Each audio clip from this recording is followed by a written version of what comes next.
This episode of Mobile Geeks is brought to you by Ting.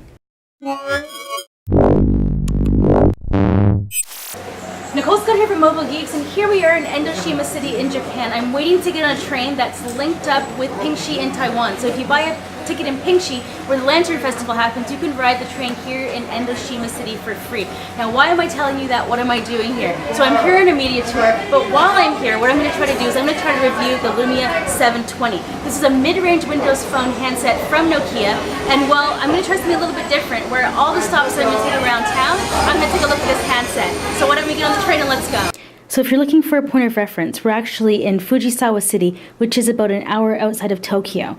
If you love the surf and sun, Shonan Beach should definitely be on your Japan hit list. The Lumia 920 sports a 4.3-inch IPS LCD capacitive touch display with a resolution of 800 by 480. The smartphone is powered by a 1 GHz dual-core Qualcomm MSM8227 processor paired with 512 MB of RAM. The Lumia also comes with 8 gigs of internal storage that can be expanded to 64 using a micro SD card slot. Under the hood, there is also a 2000 mAh battery. So now if we take a closer look around the handset, you can see here at the top we have a volume rocker, there's the power button, and we do have a dedicated camera button. Around the bottom you can see that there is a micro USB port and a noise cancelling microphone. Around the other side, that's where you can find micro SIM card slot, and around the top you can see there's the headphone jack, and that's where you can put in your micro SD card.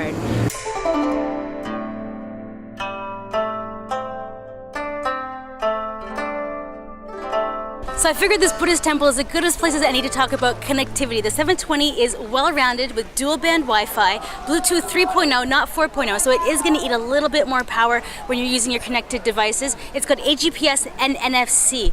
The thing to remember is this is not a 4G phone, so if you do want that, you're going to have to opt for one of the other Lumias. Wireless charging also isn't built in, but this snap-on cover will add that feature.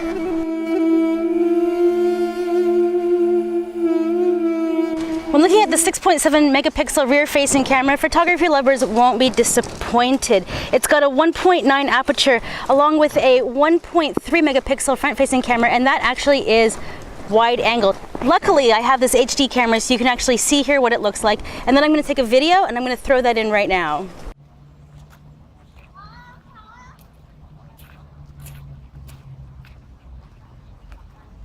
One of the things that you do have to consider with the Lumia 720 is that this isn't a high-end phone, but it offers you pretty close to a high-end camera.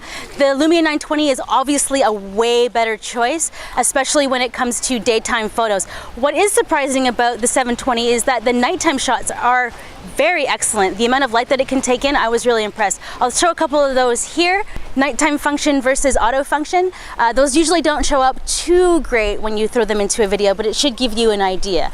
So if you are looking for a strong camera choice on a mid-range smartphone, the 720 is a great option. Another interesting fact about Fujisawa City is that it's home to the real-life scenes of the 5th most popular anime on the planet, Slam Dunk. So we've decided to check out the real-life high school and the basketball arena where this underdog rose to stardom.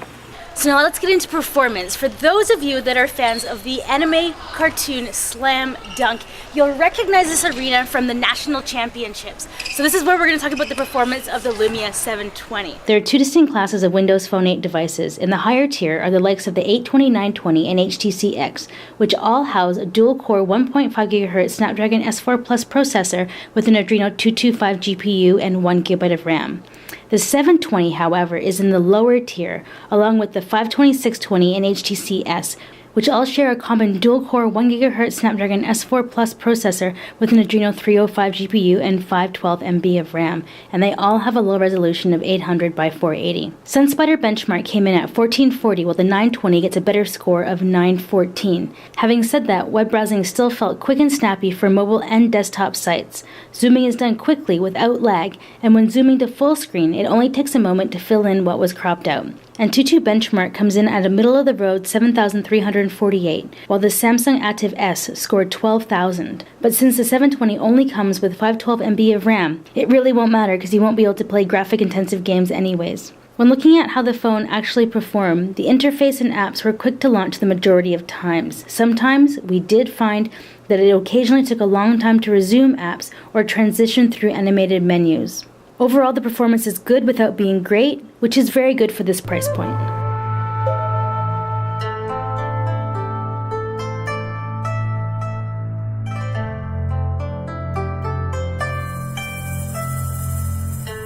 When looking at the 720 and software, its biggest problem is actually a hardware issue. It's the 512 MB of RAM. While this was fine on the Windows 7 era, this is not sufficient with Windows 8. Apps and games are starting to push the boundaries, and this amount of RAM just isn't cutting it. So Temple Run runs sufficiently on Windows 8, but actually when you search on the Windows Store using the 720, you're not actually going to be able to find it.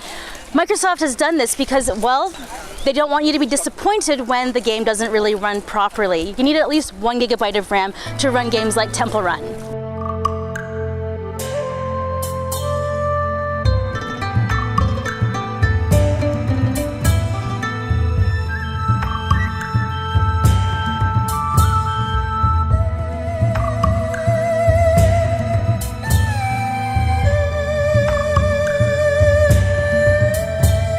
So right here behind me is Shonan Beach in Endoshima. It is like the California of Japan. It has surf, it has sun, and it makes me really sad that I have to work right now doing this review for you.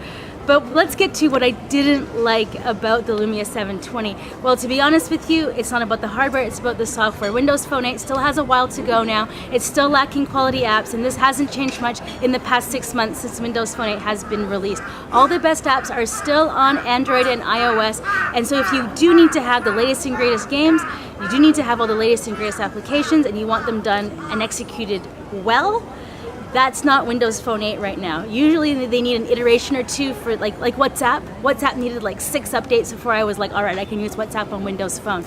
But we're getting there slowly, everything's kind of moving forward. Now, I don't want to keep hammering on it, but the 512 MB of RAM is going to be an issue, and this is another software issue. More and more we're seeing applications that are going to need 1 GB of RAM, and the 512, it's just going to make things unavailable. Like I said, Temple Run not available. So what about the display resolution? The 820 by 480, that's a little bit low for me. But like I said, the black UI, blending in with the bezel, kind of makes it feel like maybe the low resolution doesn't matter. I loved the camera, it was really great, but the thing is, if you think you're gonna get the quality of the 920, think again, you're gonna have to lower your expectations. So all in all, I really liked the phone. All in all, I think that they could have bumped the specs on it a little bit more just to future-proof it.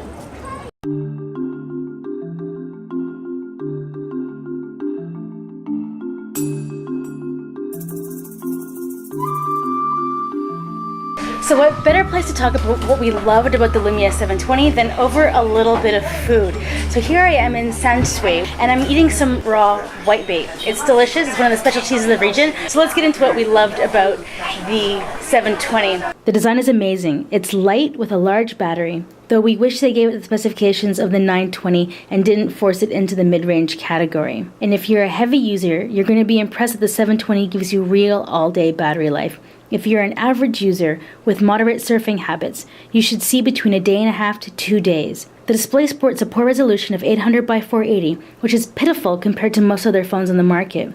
But we're going to make an argument that it can be overlooked because the display is actually one of the winning features. The color is rich and vibrant, the whites are accurate, and the blacks rank among the best we've seen, which is helped by Nokia's clear black technology.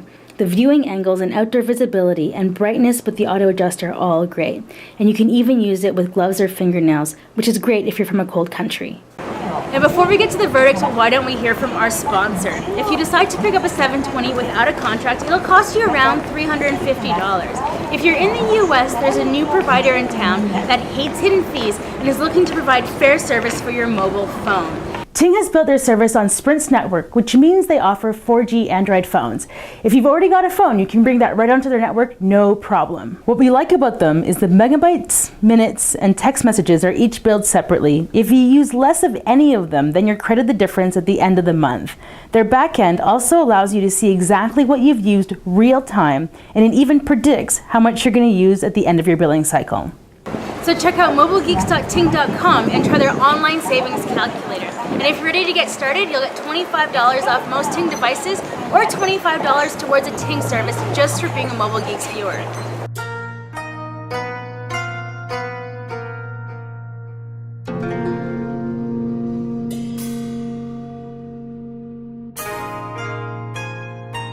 So I thought I would do my wrap-up of the 720 with the view of Shonan Beach.